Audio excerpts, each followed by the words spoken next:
This month, we are lowering the barrier to goal setting because I've talked to a few people who said, you know, I do want to set goals, but I don't know. It's halfway through January. I don't have anything, like never mind. And so what we're doing is we're doing 8 mini episodes this month. Each of them just one little idea that might spark something for you, that might be something you want to take and make it your goal. Or you know somebody and you're like, I'm going to send this to them because this is something they would like. And so take some, leave the rest, and they're just short, easy episodes to adopt for yourself or to send it to a friend. So something I am doing this next year, at least this is my intention, is I want to get back to some of the things that I love again. I've been realizing lately, do you have this thing when someone asks me like, oh, how you been doing? How's business been? How are you? I give them way too much. Like I start telling them my whole life scenario. And then afterward, I'm like, why did I tell them all that? So I start to notice like I've been telling everyone this story. Yes. But the story is I've been grinding it out for 6 years. First to build a new business, then kind of 3 years in, you finally start getting some stability. And then COVID hits and destroys the whole thing and rebuild for the next 3 years. And so finally this year, getting back to some semblance of reality, I just feel like I need to kind of connect again with some things I love. So I thought I'd share some of those. Yeah. Can I tell you something funny? Cynthia is my 20-year-old, and so it runs in our family to overshare.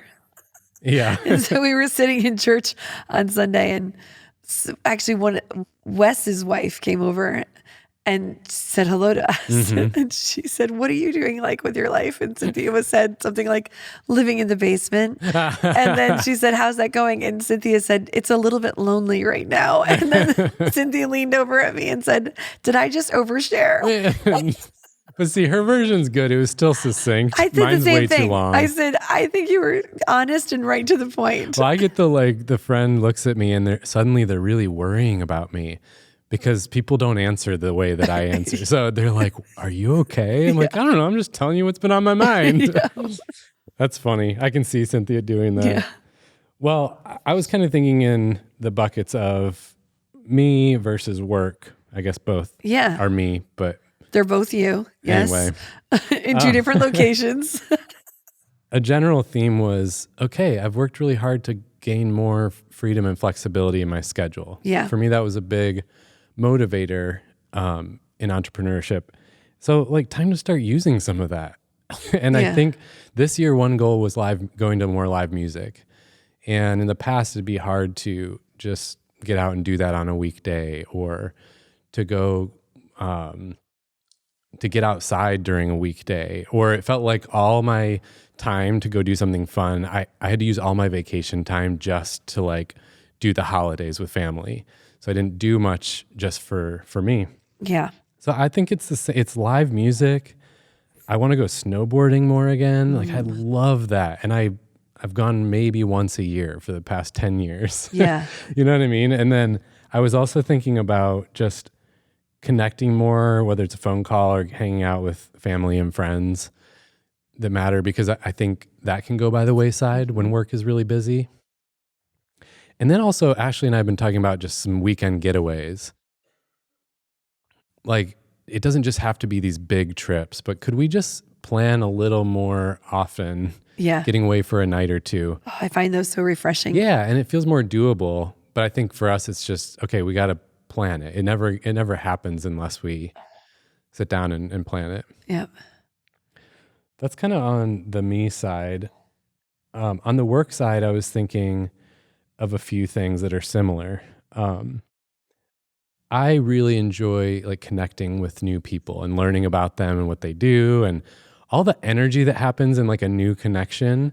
And I feel like I've lost some of that because now we're like running a business. Whereas in the early days, that's all you have to do is connect with people. Right. You had to pull that back to run the business. Yeah. Really like toning that down on purpose. Yeah. And so, but the version I want to do now is getting out there more and getting on other podcasts. I know you've been doing some lately, so I'm curious how you like it. It's fun. Love doing it. Yeah, it's fun. It's so fun. There's just all that new connection energy, but there's also a fun part about reaching new audiences of people who don't know about what you're doing. And also in a similar way, like the feeling of retreats.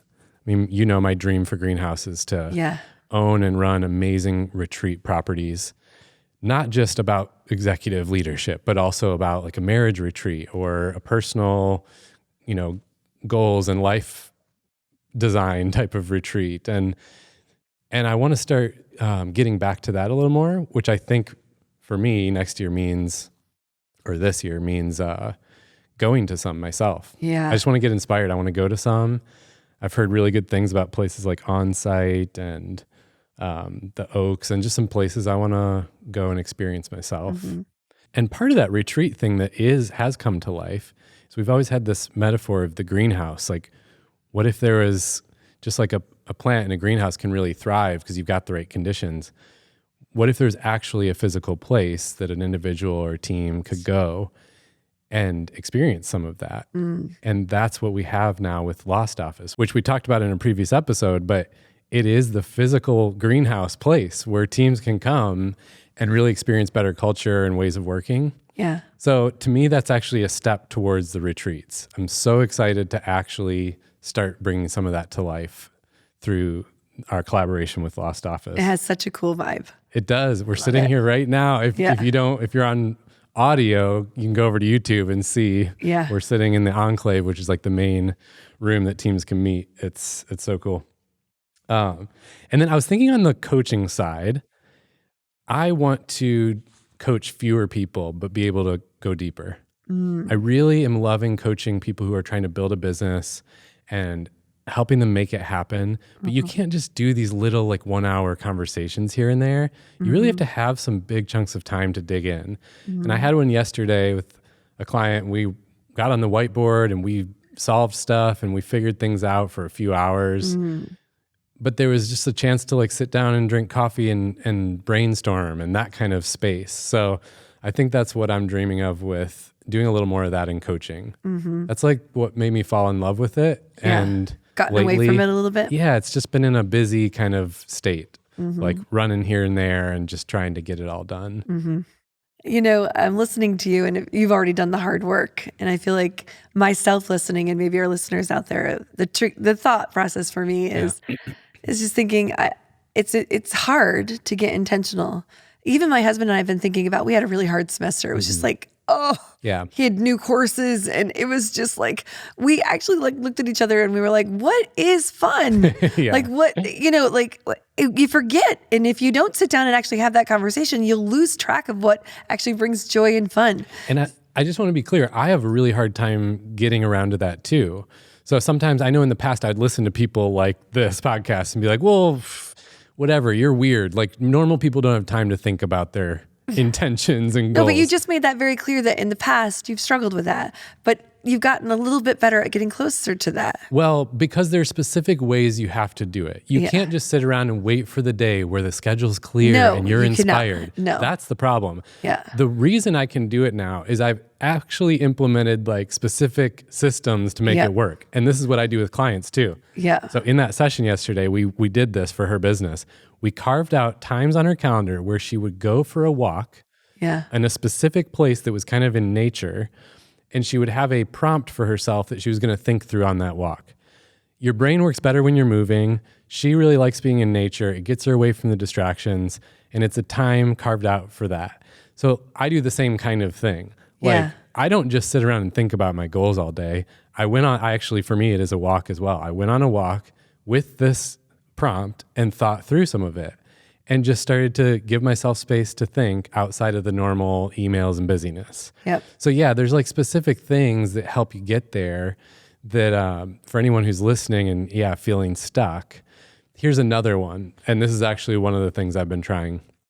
I heard somebody say, consume in the evenings and create in the mornings. And this has totally been working for me. Because for a lot of people in the evening, you're kind of tired, you're worn out, you just want to chill. And so that's the good time to watch a show or do the consuming type of activities. The morning, you've got fresh energy, fresh brain. I mean, there's all kinds of research about your brain has actually recharged. So even though I'm not a morning person, I can do creative stuff much better. Yeah, me too. When I've got some recharge. For sure. And it depends, sometimes like for musicians, night is actually good for writing music because your inhibitions are low. I'm just saying, like, there's a time for consuming, a time for creating, and then that morning time would be when it would make sense to go on a walk and think about the goals. So that's it for this mini episode. And like we said, the point of these mini episodes this month is just to spark a little something. So feel free, if one little piece sparked for you, take that and just forget the rest. That's fine. But we want you to take something out of this, or if you know a friend who needs to hear this episode, then send it along to them.